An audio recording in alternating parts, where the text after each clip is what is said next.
Salut à tous, je vous embête pas longtemps, je prends quelques secondes pour vous expliquer ce que vous allez écouter. Il s'agit du premier chapitre de mon roman L'homme de la cave, en l'occurrence le prologue, réalisé en version livre audio, c'est-à-dire avec un narrateur, des comédiens voix off, du bruitage, une musique composée spécialement pour l'occasion. Si ce chapitre vous plaît, vous intrigue et que vous voulez connaître la suite, sachez que le roman en version papier ou e-book sort quant à lui vendredi prochain, le 26 février sur Amazon en totale auto-édition. Voilà, je voulais vous offrir cette expérience audio très spéciale pour moi pour vous faire découvrir un bout de ce roman. J'ai mis beaucoup de soin à la confectionner et elle a été produite en totale indépendance, financée avec mes petits sous-sous. Merci d'ailleurs aux comédiens qui ont participé au projet. Barquet de production, Arnaud et Laurent Zelig.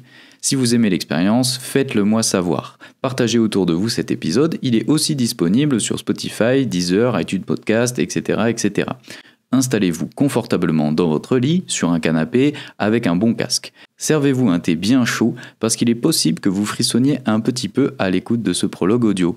Moi, je vous donne rendez-vous vendredi 26 février pour la sortie du roman. Bonne écoute à tous. Inspire, Sam. Inspire. C'est bon, Enzo, laisse cette tapette dégobiller. Tu vois pas qu'il fait semblant pour pas nous suivre ? Lucas Auriel observait les deux adolescents aux mines inquiètes et au front surmonté de lampes torches. Le plus jeune, Samuel Dubois, vomissait son dîner dans une farandole de gargarisme dégoûtant. D'un an son cadet, Enzo Riveri tentait de l'aider par quelques gestes maladroits. Lucas, dressé sur son rocher, les toisait d'un air dédaigneux. Je crois qu'il ne pourra pas continuer, Lucas. Reprit Enzo. On va voir ça. Le garçon sauta de son perchoir et rejoignit les deux amis à grandes enjambées. D'une main franche, il écarta Enzo qui se tenait près de Sam et attrapa celui-ci à l'épaule pour le relever. T'as fini ton cirque ? Écoute, si tu viens pas avec nous, je pète ta lampe et on te laisse tout seul dans les bois. Tu crois que t'auras moins peur que là où on va ? Sam, entre deux sanglots, bougea la tête pour signifier son désaccord. Bon, t'as fait le malin en disant que tu ne craignais pas le monstre. Et maintenant tu te chies dessus. T'es un homme ou un PD, Sam ? Le garçon se tut. Lucas le secoua de nouveau. J'ai rien entendu, Sam. T'es un homme ou un PD ? Un homme ? Je préfère ça. Si tu me refais un coup pareil, je dirai à tout le monde à l'école que tu t'es fait dessus comme une sale tafiole. Allez, on bouge. Lucas pivota et se remit en marche. Très vite, sa silhouette se fraya un chemin entre les arbres denses. Derrière lui, il entendit Enzo le talonner, suivi par les claquements de dents de Sam. Le capitaine du trio commençait à s'agacer de ce rite de passage que des grands avaient instauré bien avant lui à l'école. Il avait trouvé ça amusant au début, de voir les petits se pisser dessus à l'idée de croiser le légendaire monstre de l'ancienne fabrique de jouets. Avec des amis, ils avaient même installé quelques pièges pour rendre l'expérience plus vraie que nature. Un projecteur de fumée dissimulé parmi les décombres, une enceinte Bluetooth qui s'active à distance et des taches de confiture de cerises placées à des endroits stratégiques. Une fois, Lucas s'était affublé d'un masque à la fourrure synthétique et au croc en plastique que l'on trouve dans des magasins de farce et attrape pour finir d'achever les pauvres bisous. Malgré tous ces stratagèmes pour épicer la blague, le jeune Auriel en avait assez de cette tradition débile. Il devait jouer le dur, mais au fond, voir le petit Sam dans cet état le rendait tout aussi malade que lui. Lucas connaissait assez de souffrances dans son quotidien. Pourtant, il devait le reconnaître, être loin de sa maison en pleine nuit lui procurait une forme de soulagement, un plaisir grisant d'enfreindre les règles, de sortir de ses soucis. Ajoutez à cela la jouissance égocentrique d'être jugé comme un grand aux yeux de ces deux garçons, finissait de le convaincre de continuer ses rites de passage. À bien y penser, ils allaient se coller une bonne frousse. Sûrement cauchemarder quelques nuits, et ils oublieraient. Lucas ne se souvenait que très vaguement de son initiation où il avait vu le monstre. Un plus âgé de l'époque avait caché un épouvantail dans la demeure en ruine. Le gamin des Auriel avait sursauté de terreur avant d'entendre des rires tout autour de lui. Il valait toujours mieux quelques secondes de moquerie à des années de honte pour ne pas avoir eu le courage d'aller au bout. Baissez-vous. Les deux autres, restés en retrait, s'arrêtèrent brusquement. Ils rejoignirent Lucas à pas de loup, les visages blafards, scrutant le moindre bruissement dans la nuit. Nous y sommes. Les mots de Lucas résonnèrent comme une sentence. À quelques mètres devant eux se tenait un grand immeuble dévasté par le temps et l'oubli. Les ronces et le lierre avaient percé à travers la structure. Les vitres des fenêtres étaient soit brisées, soit manquantes. Dans l'obscurité, l'ancienne fabrique de jouets dégageait quelque chose d'étrange, comme si brusquement les trois garçons avaient glissé dans une faille temporelle, projetés 3000 ans en avant sur une terre détruite par de multiples guerres. L'une des portes, pareille à la bouche d'une créature ancestrale, aurait vomi une horde de zombies que les enfants n'auraient pas été tout à fait surpris. Lucas sentit ces deux jeunes recrues partir dans les méandres de leur imagination. Aussi reprit-il la parole avec fermeté. Maintenant, écoutez bien. Vous savez pourquoi la ville s'appelle Montmal? Tels deux frères siamois, Sam et Enzo dodelinèrent de la tête, les yeux écarquillés par l'appréhension. Son histoire remonte au XVIe siècle. À l'époque, les catholiques et les protestants se faisaient la guerre. Pour fuir le christianisme, certains habitants de la région se cachaient dans les montagnes, là où maintenant il y a La Roque, Saint-Bauzy et Montmal. On raconte qu'un groupe de protestants s'est retrouvé perdu et a découvert une grotte un peu plus au nord d'ici. Le trou était creusé à même le sol, comme une sorte d'antre souterraine, assez grand pour y loger plusieurs personnes. Les tremblements de Sam s'accentuèrent. Enzo se rapprocha de son ami, davantage peut-être pour se rassurer lui-même que pour apporter un quelconque soutien. Lucas jubilait. La nuit venue, le groupe qui s'était installé remarqua des choses étranges dans la grotte. Des murmures, des raclements, un grondement. Au début, ils crurent qu'il s'agissait d'un ours. Alors le plus courageux des hommes commença à l'explorer en profondeur, un fusil à la main. Il ne revint jamais, et à vrai dire... Une branche craqua derrière eux. Enzo et Sam se retournèrent d'un bond, comme si quelqu'un venait de poser un glaçon dans leur dos. C'était quoi ça? Ah, probablement rien. Je disais donc, on ne revit jamais le soldat parti en éclaireur. En fait, on ne revit jamais personne. Lucas voyait bien ces deux victimes cernées par la peur. Enzo tentait de faire bonne figure. Sam, lui, avait les yeux embués de larmes. On fait un bond dans le temps. Le hameau de Montmal est bâti. En 1764, la France est secouée par les meurtres de la bête du Gévaudan. Mais ce que peu de gens savent, c'est qu'il y a un autre monstre encore plus terrible qu'un simple loup.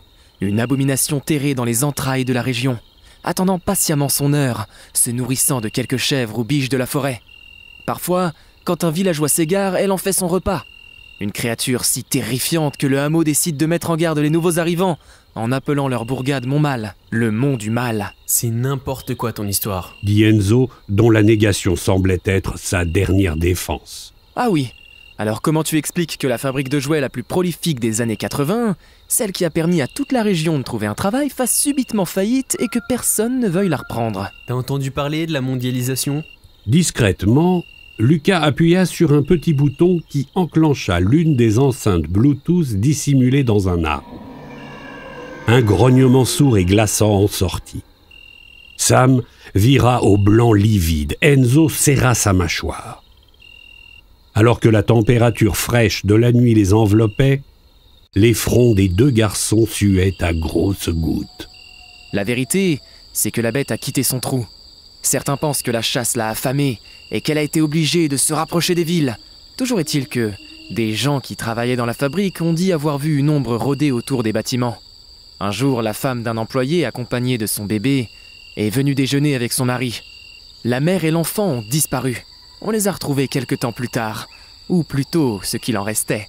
Des os et quelques lambeaux de chair accrochés dessus. À nouveau, Lucas pressa le mécanisme et les grondements retentirent de plus belle. Malgré sa lassitude, l'adolescent devait bien reconnaître que raconter cette histoire débile lui procurait toujours une divine sensation. Il se sentait tellement mystérieux et captivant avec sa voix grave, et ses effets théâtraux marchaient du tonnerre. Le petit Sam était décomposé, et même le courageux Enzo n'en menait pas large. À présent, la bête se cache dans les ruines de la fabrique. Plus personne n'ose y aller, de peur de se faire dévorer. Tout ce que vous avez à faire, c'est prendre le monstre en photo avec votre portable. Et vous serez officiellement des hommes, des vrais. Tu l'as prise ta photo, toi? Moi? Bien sûr, je vous la montrerai à la fin. Je veux pas vous gâcher la surprise. Et puisque Sam, t'es celui qui a le plus à prouver ce soir, je te suggère de passer devant. L'enfant tourna la tête lentement vers l'immeuble qui, à leurs yeux, devait prendre la forme d'un monstre.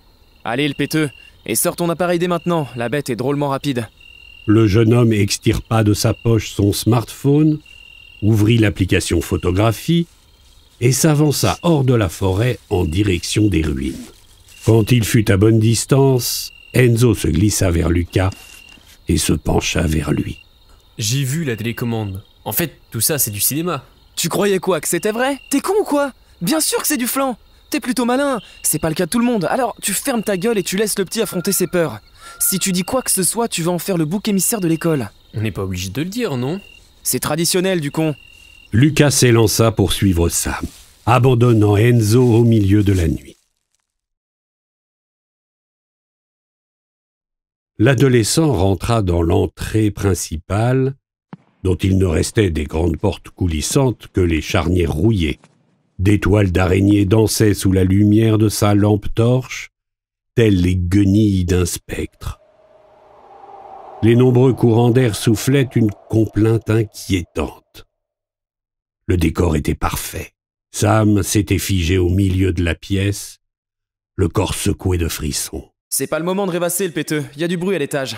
La bête doit dormir. Avec un peu de chance, elle n'aura même pas senti notre présence. Lucas entendit Enzo passer derrière lui. Une fois à sa hauteur, il lui décocha un regard empli de haine. Je vais chercher dans la pièce d'à côté. Plus vite on prendra cette photo, plus vite on quittera cet endroit. Enzo poursuivit sa route parmi les décombres, posa une main sur l'épaule de Sam qui n'osait bouger, puis disparut dans la salle voisine. Lucas observait la scène dans un mélange de plaisir et de honte. Peut-être devrait-il tout arrêter. De dos, Samuel ressemblait à un arbre chétif et malade. L'adolescent hésita. Après tout, à quoi tout ça rimait?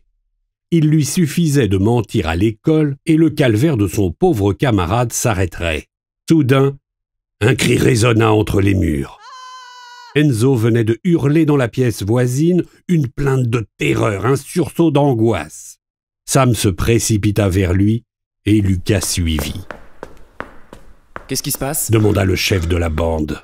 Enzo s'était accroupi derrière un bureau chargé de poussière et dont les tiroirs jonchaient le sol tout autour. Le garçon tremblait. « J'ai vu une silhouette passer, je te jure, je l'ai vue. » cria-t-il en désignant une ouverture au fond de la salle. « Tu me fais quoi, là ?»« Je te jure, Lucas, j'ai vu quelque chose. » Je t'ai prévenu pourtant. Je t'ai dit de pas tout faire foirer. Tu te crois drôle, espèce de connard ?» Enzo se redressa et toisa son aîné, le regard pétri de rage. « Putain, mais tu penses que je mens? J'en en ai rien à foutre de ton petit jeu de merde. Je te dis qu'il faut qu'on se tire, tu comprends ?» Excédé par son ami, Lucas eut le mauvais réflexe de lui asséner un coup de poing au visage. Enzo s'écroula de tout son corps, évitant de peu le coin du bureau, la joue meurtrie. Lucas aurait voulu s'excuser, mais au même moment, quelque chose se brisa dans la pièce d'à côté. La colère de Lucas s'évapora. « C'est quoi ça ?»« Qu'est-ce que je te disais, connard ?»« C'est bon, arrêtez votre cirque, c'est plus drôle. » Sam posa son index devant sa bouche pour faire comprendre à ses deux compagnons de la boucler. Le silence installé, ils purent les entendre distinctement. Des pas. Ils s'approchaient vers eux. Lucas ne pigeait plus rien.